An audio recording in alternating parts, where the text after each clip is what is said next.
Please note, the following story may contain some disturbing content, including animal cruelty. Viewer discretion is recommended.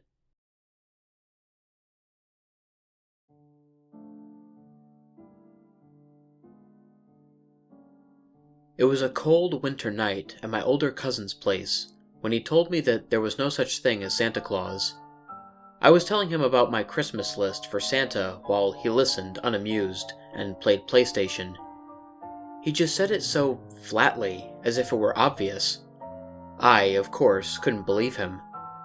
My parents wouldn't lie to me, how else would you explain the presents, I thought. That's when I hatched a plan to prove my cousin wrong. I would put Santa to the test and stay up late to catch him in the act. The snow was still coming down in a flurry on Christmas Eve night.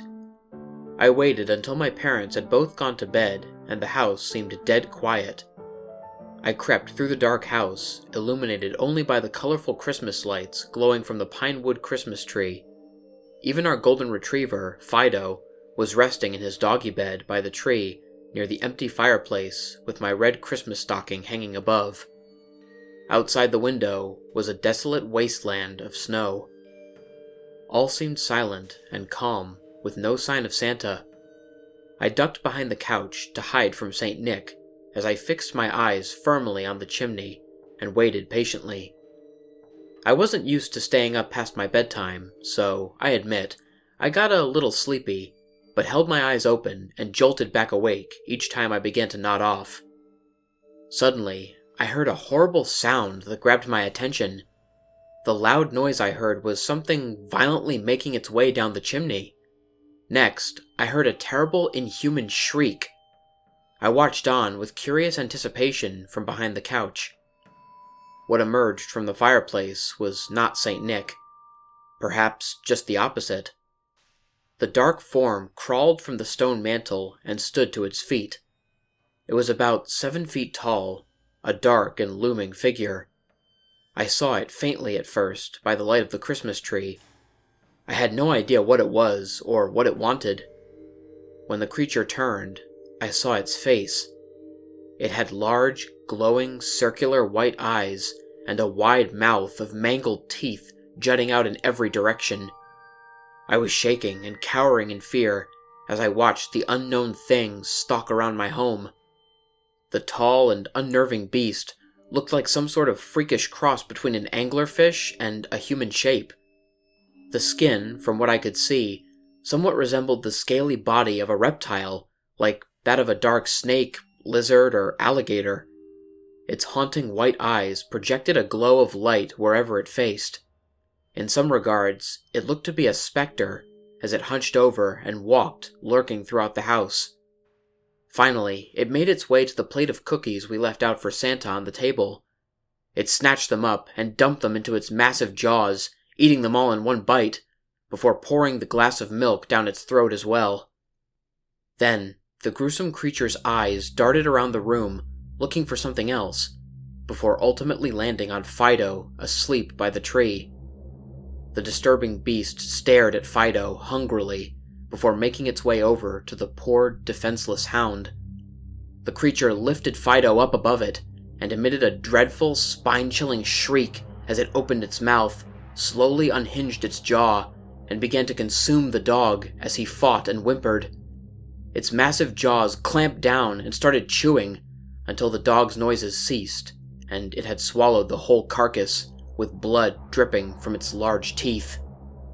At this point, I was in tears as I hid behind the couch, traumatized by what I had just seen, and in fear for my life that this monstrous thing would find my hiding spot and that I would be next.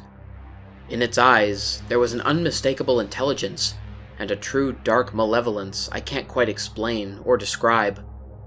The shadowy abomination was silent for a moment as it scanned its eyes across the room. Then, with another loud, ear-piercing shriek, it crawled back inside the chimney and made its way upwards. After a few moments, I could hear that it was gone. Soon after, I ran back to my room and locked the door. I waited up until Christmas morning and didn't leave my room again. When my parents called for me, there were now presents all around the tree. My mom and dad were sitting there happily, not knowing what horrors I had witnessed the night before. At one point, my mother sheepishly asked me, "You didn't eat the cookies that were made for Santa Claus, did you?" After I denied that it was me, they asked if I had seen Fido because they couldn't find him. They never did find out what happened to him, and eventually came to assume that Fido ran away that Christmas Eve. Only I knew what really occurred, and I learned one lesson. On Christmas Eve, don't wait up for Santa. Of course, children grow up and their belief in Santa fades, but despite years of second-guessing myself, I could never shake the reality of the creature I saw. I've questioned if perhaps I had actually fallen asleep that night and just had a horrible, vivid nightmare, or if I instead had some sort of mental health episode.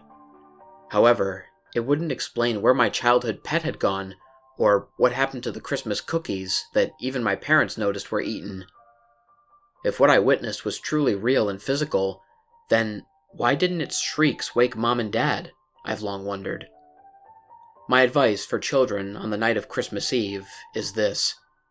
Keep your pets in a safe place and stay locked inside your room. Be asleep if you can be. No matter what happens or what you hear, don't go to check, because what you find just might be something else, something monstrous that certainly isn't Santa Claus.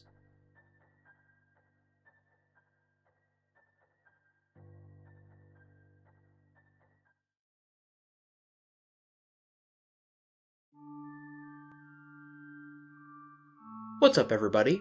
Lone Wolf here. I hope you guys enjoyed listening to tonight's video. In case anyone is interested, all of the various elements used in this video, including pictures, music, sound effects, and stories, will be linked in the description below. Anyways, if you guys enjoyed the video, please feel free to like, share, and subscribe if you haven't already. Also, click the bell for notifications so you don't miss a new video. If anybody has any personal stories or story recommendations for me, or any advice to help improve the channel, there will be links to all of my social media platforms in the description. I'm mostly active on Twitter and on Instagram, but I also have an email, a Discord server, and a TikTok account that you can message me on as well.